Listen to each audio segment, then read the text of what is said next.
This is another beautiful day on this program, Your Image, your public relations flagship program.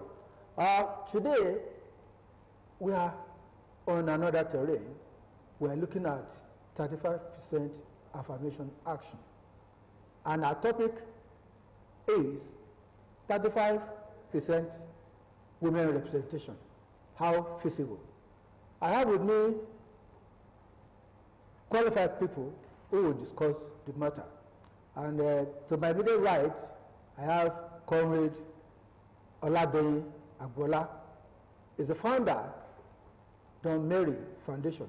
Madam, you're welcome. Thank you very much. And I also have with me a public analyst in the person of Pastor FOLARIN. You're welcome, sir. Thank you. Thanks for having me. Yeah, the issue has been very contentious. Contentious in the sense that in the issue of inclusive governance, it has been found out that the gender balancing is not appropriate. And that takes the federal government to come up with a national gender policy in 2006, which gave women 35% positions, either in the public offices or in political offices. Today, we are still encumbered with some misgivings. Some school of thought felt that appropriate provisions and implementation has not been engendered. So, Mrs. AGBOOLA, Yes, sir. can you justify that you are comfortable with the national gender policy? Yes, I can say I'm comfortable with the gender policy, but there is no sense of implementation, as in it has not been implemented really. About when you talk of women, we are not given enough chance to implement it. As in, it's just written, but it has not been practicalized due to my own view. I think if they give us chance to implement, see, you said since 2006 the bill has been passed, but it has not been well implemented. Yes, there are some women there. Ogun State has tried, yes, but we need to try more and give the women chance to implement what their vision, their mission. After all, if a woman is, let me say, in Nigeria, when we are talking of women, 85% or 90% of women are ruling their house. We have so many boxes in our head, and we are making good use of each boxes every single day. Imagine a woman in a house, taking care of the husband, taking care of the children, taking care of the kitchen, taking care of our own career. No, please give us chance to implement it. Yes, you've passed the bill, but to my own view, we have not started the implementation. Thank you. Pastor FOLARIN, thank you, madam. What's your perspective on this issue? Well, I quite agree in total with what Madam has said, because women are very pivotal. You know, when God created man, he created man from dust. And when he created women, he took a rib out of man, you know, fine thing to create women. That's why women have very special capabilities. Women are multitaskers, like she said, and women are so far proven to be better managers than men in some cases. Are you sure? Yeah, we've had women who have really demonstrated themselves, like Dr. Ngozi Okonjo-Iweala. We've had late Professor Dora Akunyili. We've had Indira Gandhi. We've had this lady that ruled Germany for close to over 10 years, you know, Angela Merkel. We've had women who are, so if women can be given a chance, you know, God made us men and women. So let the women be the co-pilots so that we can land safely the plane of development. We can land safely the plane of economic development, political development, and even social development. You know, it is often said that women are the bedrock of all families, and they are the, you know, pillar for the nations. So for a nation to progress, we need women, not just using our women as drawers of water and then serving or singers at political rallies. They need to, you know, participate in the political process. So 35% is not much. What we have is what is called reverse discrimination. That is when a certain group has been discriminated against for a long time and you want to reverse it. So you need to give them chance. So let's see what will happen in the next dispensation. 2023 is around the corner. So let women themselves come out and, you know, compete. I'm glad that there are women who have shown interest in the presidency, the #1. Come out for gubernatorial, senate, and all that. So let the women themselves come out. Yes, though there are problems that they are grappling with, but these problems are surmountable. Thank you very much. Your foundation, yes. How is it grappling with desensitization of women, youth, and the vulnerable? Yes, the organization has been doing well in terms of sensitization to youth, women, and girl child. We've been trying to empower them with self-esteem because we learned that lots of women, they are lacking self-esteem. They have things inside them. When you say self-esteem, what do you really mean? I meant that they can't, when they are in the corner, they talk much. They are confronted with some challenges, like, well, if I say something outside, what will they say at home? If I do something outside, what will they say at home? So they don't have that confidence. We have so many women that they have zeal in them. They have this leadership zeal in them, but they need to be pushed out. They need to be pushed out, and we are sensitizing the women, especially the local women.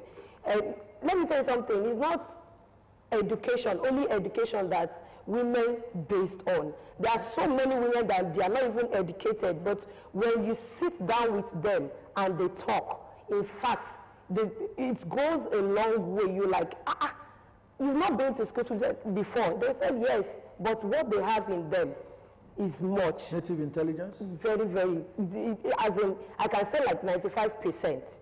But they don't have that courage to come out. Probably because of lack of education. Probably lack of education and stigma. Like when I come outside and say this and do this, she mo mari lewo. She mo mari lewo. And if that is rolling, okay, you can imagine if a man cannot stay a long time without a woman in the house, you will know that but a woman can stay alone without a man, and she'll be running everything that a man's supposed to run in the house without no lapses. So we've been sensitizing women to come out, not only to dance after the political rallies, to sing, no, we are more than that. We are more than that. Even a man that is in a high post still be seeking for advice from his wife at home. Thank you very much. Yeah, I agree with that because, you know, when a man is in charge, the woman is the power behind the throne. Yes. And we've seen this play out in many instances. You know, when a man is there, the woman will be very powerful. Even when they say that they belong to the other room and the other thing, they will still see, we still see that they are powerful.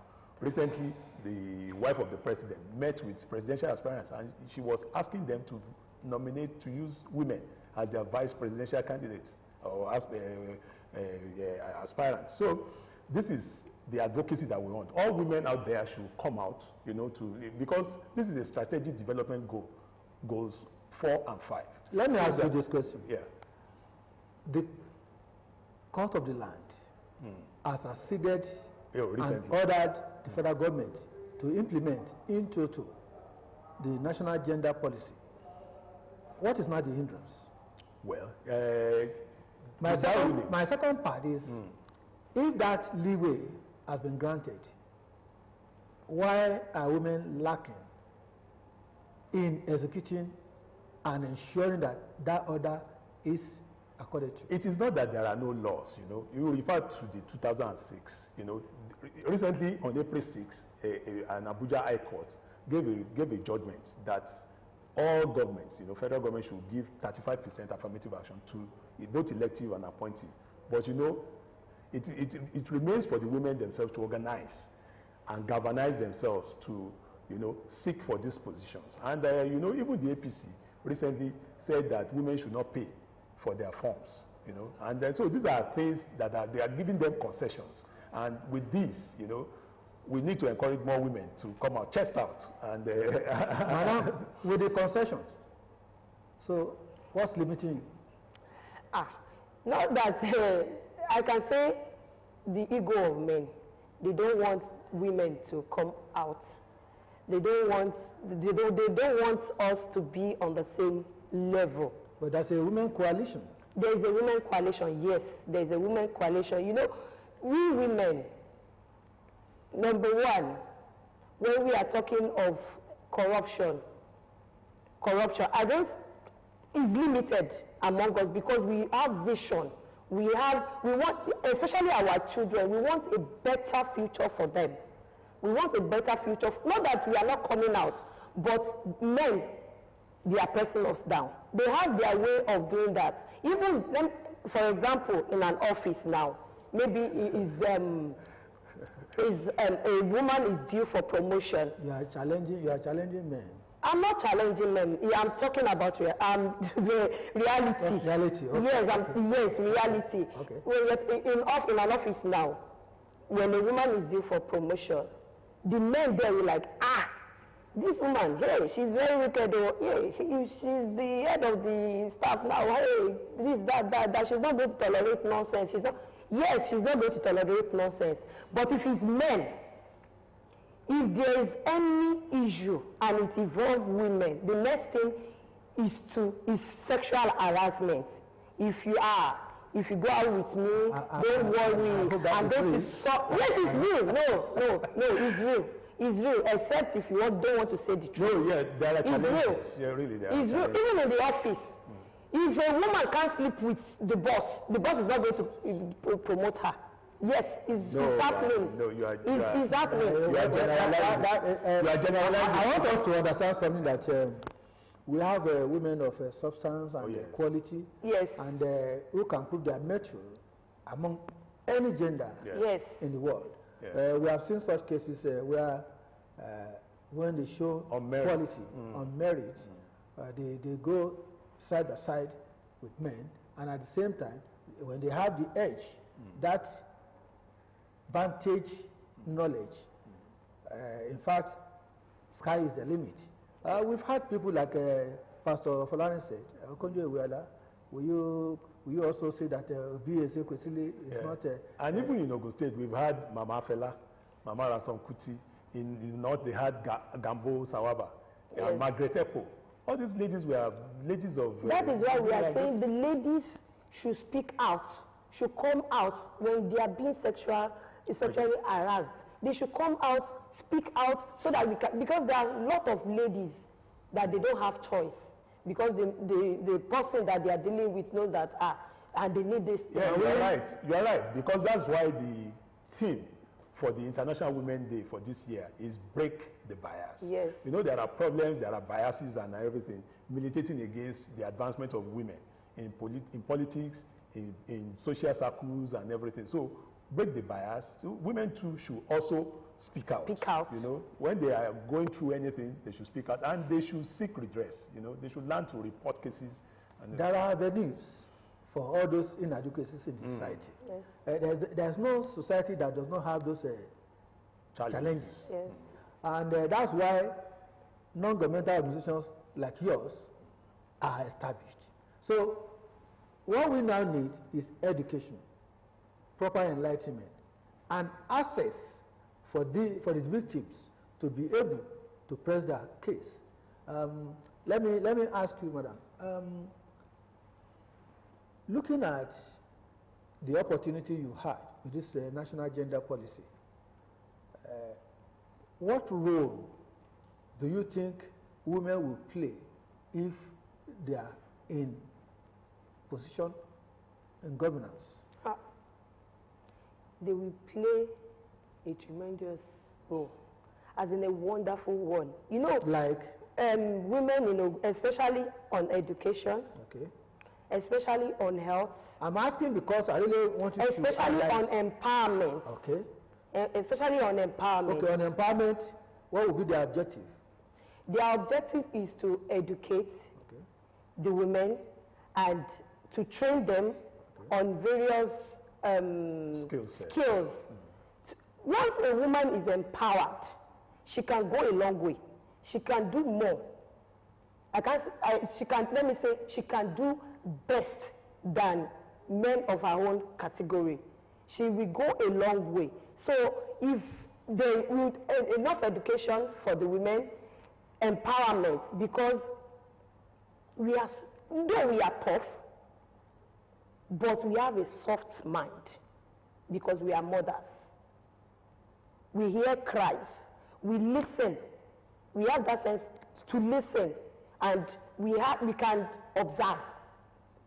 One thing about a woman, a man may not observe the kids at home, but a woman, even if she is very, very busy, go out in the morning and come at night, she will still observe that something is wrong, something is missing here, something. So if a woman can do that, no. Thank you very much. We are going higher.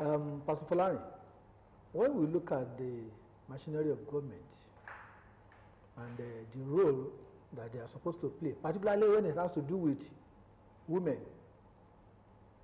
child, the vulnerable, why are women still not given the pride of place? Well, there are problems like we said earlier. You know, some of the problems are religious. Okay. You know, some up north, you know, the religion, you know, does not really favor women, you know, coming out to work and to do other things. But we are glad that even as that, we had the first female chief judge coming from the north, the woman. So that's why they are saying they should break the bias, you know, break the glass ceiling. There's no ceiling, there's no limiting factor. Nothing in the world now should limit a woman. You know, the opportunities are there. What is, they should organize. They have the numbers. You know, like it is said that over half of the population are women. Yes. So they should organize. Once they organize, rather than agonizing, they should organize and push forward the stars among them. You know, for these leadership positions, like your NGO, we expect that you organize and encourage some of these women to come out, you know, who have these leadership skills.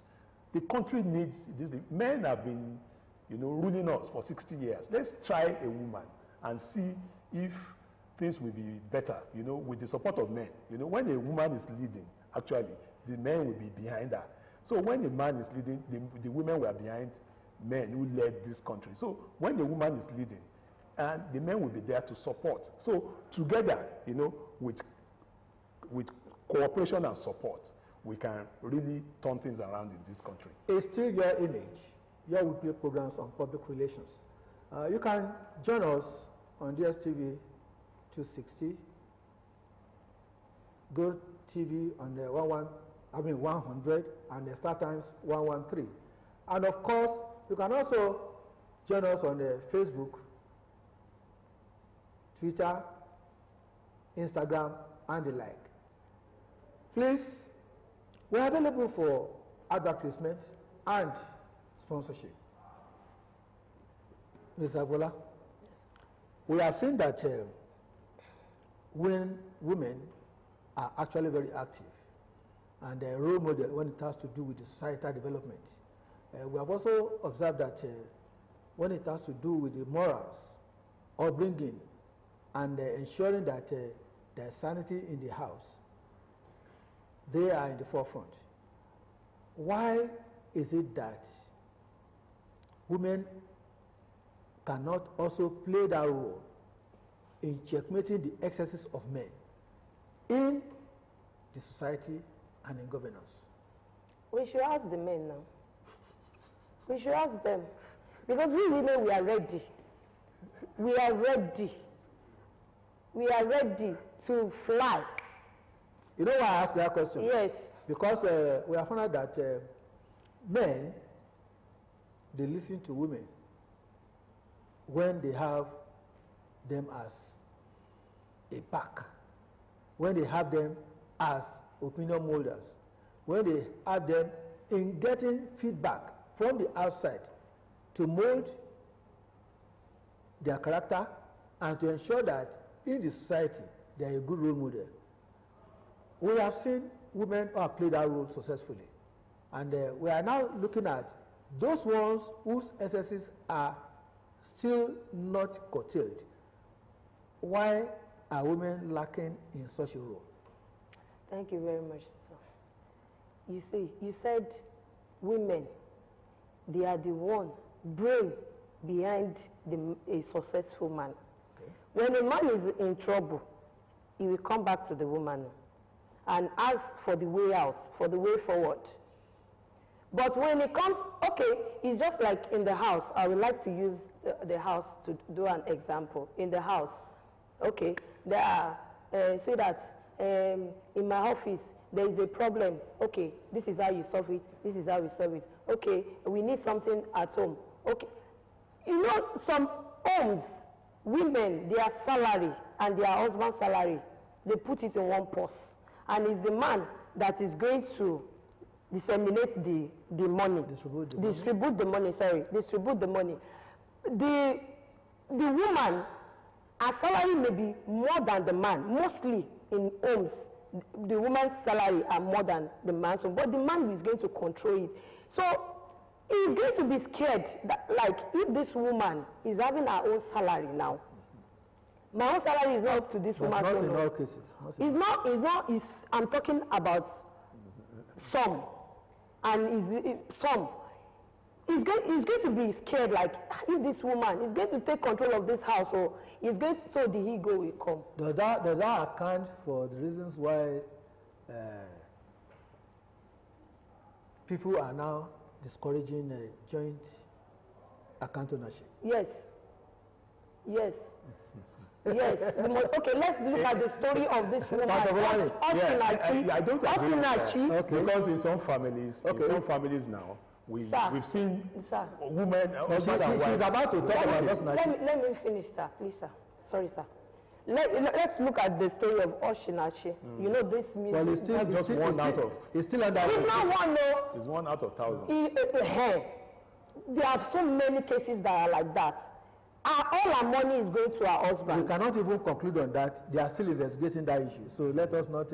Yes. It has not been concluded. Let's yes. You see, we are talking about the feasibility of women representation in governance. This is feasible. I want to encourage all our women, even girls. You know, they should start developing these leadership skills. Let them have the dream. Let them see themselves as the president of this country in future. Right from secondary school, you are their NGO. So when you go there, inspire them. Mobilize them. Let them know that they can do it. Let them have the can-do mentality. I want to encourage all our women to have the can-do mentality. Come out and contest. Challenge the men. You know, they have all the qualities. Women are well educated. We have women, many women with PhDs, many women professors, many women engineers, many women. It used to be in the past that women are not. And we have many women who are capable, even more capable than men. So please, I want to encourage them to come out and, you know, ask for this. Thank you very much. You know, that can-do attitude is what we are advocating for men. For women. For women. For young girls and the vulnerable. It is on that note that we want to end this program for the week. Our topic remains women representation in governance. Madam, I want to thank you for